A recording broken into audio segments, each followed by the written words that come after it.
Salut à tous, c'est Gladys, j'espère que vous allez bien. Aujourd'hui je vous retrouve dans une nouvelle vidéo pour vous présenter ma pile à lire du challenge Frisson d'octobre.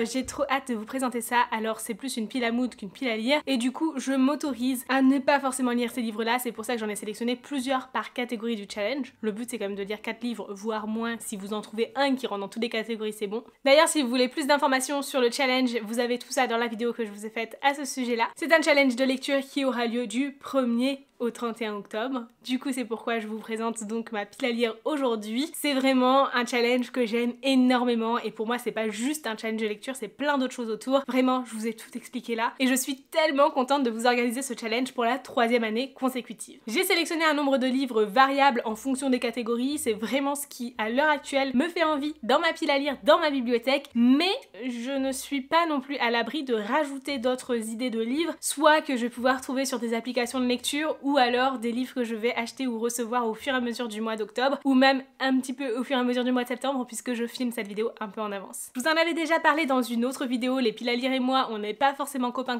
mais j'aime trop faire cet exercice et franchement ça me donne tellement envie de commencer le challenge là aujourd'hui tout de suite alors que au moment où je filme cette vidéo il ne commence pas encore. Mais pour vous qui regardez cette vidéo c'est très bientôt et vraiment bon challenge à vous. Il est donc temps que je vous présente les livres que j'ai sélectionnés pour les 4 catégories. On commence par la catégorie où j'ai le plus d'inspiration. Créatures de la nuit, lire des livres avec des vampires, des fantômes, des métamorphes, bref, des démons aussi, il y a l'embarras du choix. J'ai donc sélectionné Il pleuvra sur la lande de Dana Béchalis, publié aux éditions Bookmark. Je me souviens plus très bien du résumé, mais il était dans ma pile à lire de l'année dernière, donc vraiment un livre qui me tente terriblement. En plus, les éditions Bookmark vous avez permis de le remporter en concours. D'ailleurs, cette année aussi, il y aura plein de concours autour du challenge. N'hésitez pas à me suivre sur Instagram pour y participer ou même sur le Discord, bien évidemment. Il y a accès à la participation au concours pour tous les participants du challenge sans avoir un compte Instagram pour autant. Et si vous en avez un, vous avez 2 chances. Donc c'est pas plus mal. Ici c'est une histoire dont je me souviens plus très bien du résumé, mais j'ai retenu que c'est une homo-romance entre 2 hommes, ça se passe en Écosse, il y a des vampires et des fantômes, j'ai pas besoin de plus pour avoir envie de lire ce livre, et je préfère même ne pas relire le résumé entre temps, histoire d'être complètement surprise le jour où je le lirai. Ensuite pour la sous-catégorie démons, j'ai sélectionné Mysteries of Throne Manor de Margaret Rogerson, publié aux éditions Big Bang, et si celui-ci je l'ai sélectionné pour la sous-catégorie démons, c'est tout simplement pour le démon Silas, qui est un personnage que l'on découvre dans Sorcery of Sound. Là on est sur un conte qui se lit après Sorcery of Sound, donc forcément on y retrouve les mêmes personnages. Pour tout ce qui est fantôme, j'ai sélectionné Jusqu'en enfer de Leigh Bardugo, mais honnêtement je pense qu'il y aura aussi des démons puisque j'ai l'impression qu'ils vont justement en enfer.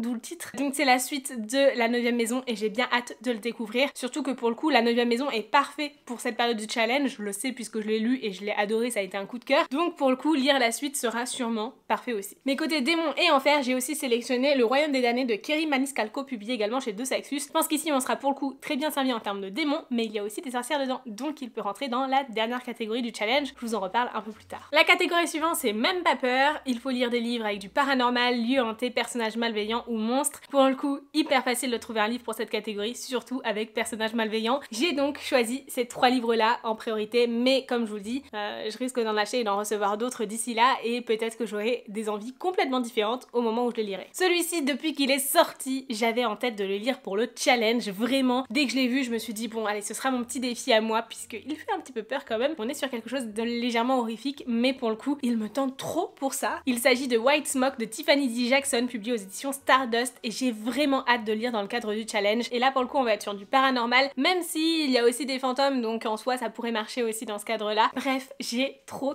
hâte de le découvrir. Ensuite pour la sous-catégorie monstre, j'ai sélectionné Jamais un héros de Vanessa Len, le 2e tome de la saga Seul un monstre, qui est donc une trilogie, et c'est publié aux éditions Lumen. Je suis bien tentée de découvrir celui-ci parce que j'ai vraiment hâte de découvrir la suite de cette saga, et surtout ici on est sur des monstres relativement particuliers puisqu'ils vont voler l'espérance de vie de certaines personnes pour pouvoir voyager dans le temps en fonction de la durée de vie qu'ils auront accumulée. C'est super intéressant et ça change un petit peu de ce dont on a l'habitude. J'ai également sélectionné Les jumeaux Croche-Mort, donc La malédiction de Cassandra O'Donnell, publié chez Flammarion Jeunesse. Pour le coup, je sais pas vraiment dans quelle catégorie il va passer. Peut-être dans Lieu hanté ou je sais pas. Ici, on est sur une histoire où il y a une malédiction qui s'est abattue sur une ville, mais on ne sait pas plus que ça ce qu'il y a dedans. Honnêtement, peut-être que je l'aurais lu au moment où ce challenge commencera parce que j'ai très envie de le lire même avant le début du challenge. On passe ensuite à la la catégorie 6 pieds sous terre, lire un livre avec des revenants, de la nécromancie ou de la clairvoyance. Comme je vous l'ai dit dans la présentation du challenge, pour moi la clairvoyance c'est avant tout The Bone Season de Samantha Shannon. Du coup j'ai bien envie de lire celui-ci et de toute façon j'ai pas beaucoup de livres qui rentrent dans cette catégorie là dans ma pile à lire, donc ce sera pour moi l'occasion de continuer cette saga en espérant que j'en ai toujours envie au moment du challenge. Et la dernière catégorie c'est Préparons sa main avec de la sorcellerie, de la magie, du féminisme. C'est aussi pour ça que je vous disais que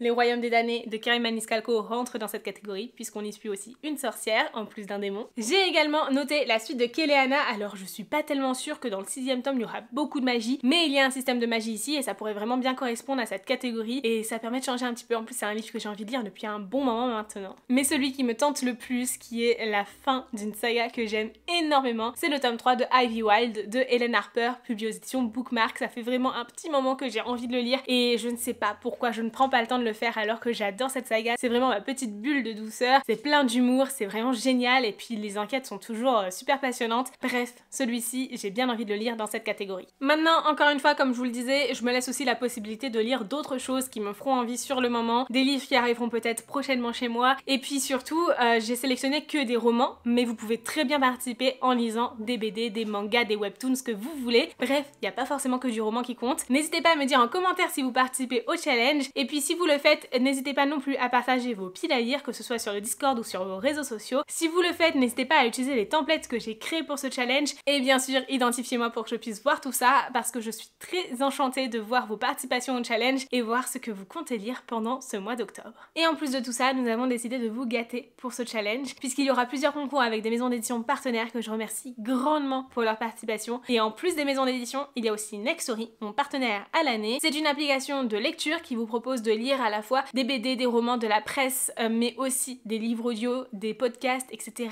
Bref, vous avez l'embarras du choix en termes de lecture numérique, que ce soit à lire ou à écouter. Il vous propose certes un concours très généreux dans le cadre de ce challenge, mais surtout, il vous propose également d'avoir accès à différentes playlists depuis leur application pour avoir d'autres idées de lecture encore. Donc vraiment, j'espère que vous trouverez votre bonheur sur l'application, que ça vous permettra aussi d'élargir un petit peu vos horizons de lecture, de lire autre chose que les livres vers lesquels je vous aurais aiguillé directement. Et surtout, n'hésitez pas à profiter de mon lien en description qui vous permet d'avoir 45 jours d'essai gratuit de l'application, dont 15 heures d'écoute, et ça c'est franchement non négligeable pour pouvoir participer à un challenge à moindre frais. Et comme pour tout challenge, je vous invite toujours à chercher avant tout dans votre pile à lire, à aller en bibliothèque, en médiathèque, voir ce que vous allez pouvoir trouver aussi pour ces différentes catégories. Sur ce, je vous souhaite un excellent challenge, un excellent mois d'octobre, je vous fais de très gros bisous et je vous dis à très bientôt dans une nouvelle vidéo. Ciao!